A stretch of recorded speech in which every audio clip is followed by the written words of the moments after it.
नमस्कार दोस्तों, मैं हूं वंदना भारती और आप देख रहे हैं कमोडिटी इनसाइट्स। यह 17 मार्च का इवनिंग एडिशन। आज कुछ ऐसे ट्रेड्स की बात करेंगे जो कि थोड़ा सा कंफर्टेबल ट्रेड है और ज़रूरी नहीं कि हम गोल्ड और क्रूड ऑयल में ही यहाँ पे ट्रेड करें। मुझे लग रहा है कि कुछ ऐसी कमोडिटीज़ हैं जो यहाँ पे स्लो लेकिन स्टेडी मूव दे रही हैं। ऐसे मूव्स की आज हम बात करेंगे, क्योंकि अगर क्रूड ऑयल की बात की जाए तो क्रूड ऑयल $94 के करीब यहाँ पे ट्रेड हो रहा है। $90 का मतलब होता है, जो मतलब कह सकते हैं कि स्लो डाउन यहाँ पे स्टार्ट हो रहा है। $100 का मतलब होता है कि रिसेशन का स्टार्ट होना। $120 का मतलब होता है एयरलाइंस का डिस्ट्रेस होता है।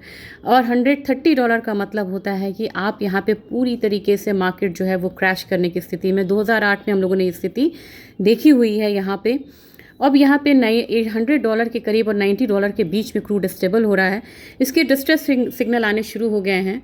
अब यहाँ पे अपनी जो फाइनेंस मिनिस्टर है उन्होंने भी कहा है कि जो खाड़ी में युद्ध हो रहा है इसका जो इम्पैक्ट है, वो चैलेंजेस, जो न्यू चैलेंजेस है वो इकोनॉमी को आ रहे हैं। तो जाहिर सी बात है इक्विटी में थोड़ी सी अभी परेशानी रह सकती है। सेक्टर बेस्ड आप यहाँ पे कर सकते हैं ट्रेड, जैसे कि मैंने देखा कि हिंडाल्को, नाल्को, ये सब अच्छे मतलब सिचुएशंस में है और वहाँ पे एक अपसाइड है। एल्यूमिनियम यहाँ पे एक ऐसी कमोडिटी है जहाँ पे मैंने देखा है कि एक अपसाइड जो है वो बनता हुआ नज़र आ रहा है। अब यहाँ पे 343, 345 वाला जोन जो है वो एल्यूमिनियम में आ सकता है। एक डाउन साइड के बाद फिर एक अपसाइड लिया है। और हिंडाल्को, नाल्को में भी मुझे लग रहा है कि एक जो अपसाइड है वो देखने को मिलेगा। हालांकि यहाँ पे मतलब सप्लाई डिसरप्शंस की भी बात है, लेकिन एक अपसाइड वहाँ पे आता हुआ दिख रहा है। दूसरी बात है कि अब यहाँ पे हम गोल्ड की बात करें, गोल्ड बिल्कुल ही रेंज में है और गोल्ड का रेंज अभी थोड़ा सा मुश्किल लग रहा है। अगेन ये $5,000 से ऊपर की तरफ ट्रेड हो रहा है और डॉलर इंडेक्स में यहाँ पे गिरावट है और बाकी की इक्विटी मार्केट में भी बाइंग चल रही है।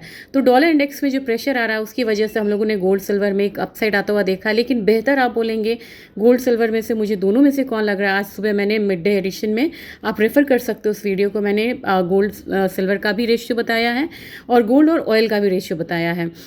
उस हिसाब से मुझे लग रहा है कि यहाँ पे सिल्वर जो है वो बेहतर कमोडिटी हो सकती है। हमारे बाज़ार में ये 2,57,400 के करीब है। बहुत ज़्यादा बढ़त मैं यहाँ पे सिल्वर में नहीं बोल रही हूँ। मुझे लग रहा है कि 2,62,000 तक प्राइसेस एक बार आ सकता है। छोटे छोटे ट्रेड्स आपको यहाँ पे करने होंगे, बड़े ट्रेड्स नहीं करने होंगे। इसमें 254 का यानी कि 2,54,000 का एक सपोर्ट रहेगा। ये दूसरी कॉल हो गई यहाँ पे, मतलब स्ट्रैटेजी यहाँ पे बना सकते हैं। पहला तो एल्यूमिनियम, दूसरा यहाँ सिल्वर में। गोल्ड को आप यहाँ पे अवॉइड करके चल सकते हैं। अब क्रूड की बात की जाए तो क्रूड $95 के करीब है। 72 सेंट्स का एक अपसाइड है। हमारी जो मार्केट है 87-70 के करीब है। मुझे लग रहा है कि यहाँ पे डाउन साइड थोड़ा सा कैप्ड होगा और 9,000 के करीब यहाँ पे जा सकती है मार्केट। क्रूड बहुत वॉलेटाइल है, इसमें बहुत ज़्यादा कहना मुश्किल है, लेकिन जो सर्कमस्टांसेस हैं उसमें अपसाइड ही यहाँ पे थोड़ा सा मुझे लग रहा है। और यहाँ पे 8400 का एक सपोर्ट जो है वो बनता हुआ नज़र आ रहा है। अब बात करेंगे हम यहाँ पे नेचुरल गैस की। नेचुरल गैस में थोड़ा अपसाइड डाउन साइड दोनों साइड का मूव रहेगा। ये कम से कम आपको मार्च तक रहेगा। आपको मान के चलना होगा कि मार्च तक ये मूव रहेगी, एक दिन अपसाइड डाउन साइड। लेकिन कंसोलिडेशन के बाद ये कमोडिटी एक बारी ऊपर उठेगा, क्योंकि अप्रैल में जब यहाँ पे हाई मतलब डिमांड जोन आएगा, यानी कि जब कूलिंग डिमांड यहाँ पे आएगी, समर अप्रोच करेगा, उस समय इसकी जो प्राइसेस है वो बढ़ेंगे और क्रूड का बढ़ता दाम भी इस पर हल्का सा एक पॉजिटिव इम्पैक्ट डालता हुआ नजर आएगा।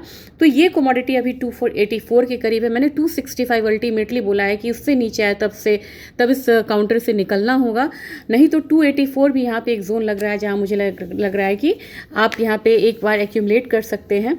फर्स्ट यहाँ पे 295 वाला जोन होना चाहिए, दूसरा 300 वाला, फिर 314 वाला जोन होना चाहिए। और गैस से रिलेटेड अगर कोई स्टॉक्स भी आपको बढ़िया लग रहा है तो आप वहाँ भी प्रेफर करते हुए वहाँ पे भी निवेश कर सकते हैं। ज़रूरी नहीं है कि आप डेरिवेटिव ट्रेड ही करें। डेरिवेटिव ट्रेड यहाँ पे काफ़ी ज़्यादा रिस्की है। और विक्स यहाँ पे डाउनसाइड गया, इस बात का ध्यान में रखिएगा। तो विक्स का डाउनसाइड आना यानी कि थोड़ा सा मार्केट की वोलेटिलिटी यहाँ पे कम होती हुई नजर आई है। लेकिन अभी भी फिलहाल यहाँ पे क्रूड ऑयल की जो स्थिति है या जो मिडिल ईस्ट की जो स्थिति है उसमें बहुत ज़्यादा चेंजेस नहीं आए हैं। संभल के ट्रेड करिए। ट्रेड में आपको एल्यूमिनियम, नेचुरल गैस, सिल्वर, ये 3 कमोडिटी अच्छी लग रही है। अगर आप चौथी कमोडिटी मेरे से पूछेंगे कि चौथी कमोडिटी कौन सा है, तो मैं कॉपर नहीं बोलूँगी, यहाँ पे मैं निकल बोलूँगी।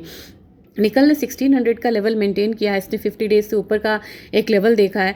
मुझे 1620, 1625 तक के लेवल्स इसमें आते हुए लग रहे हैं। तो छोटे ट्रेड्स के लिए ही आपको और छोटे टारगेट्स के लिए ही अब आपको यहाँ पे काम करना होगा, क्योंकि मार्केट जब तक ये वॉर सिचुएशन रहेगा ट्रेंडी नहीं हो सकती है और दोनों साइड के मूव्स जो है वो आते रहेंगे। Thank you.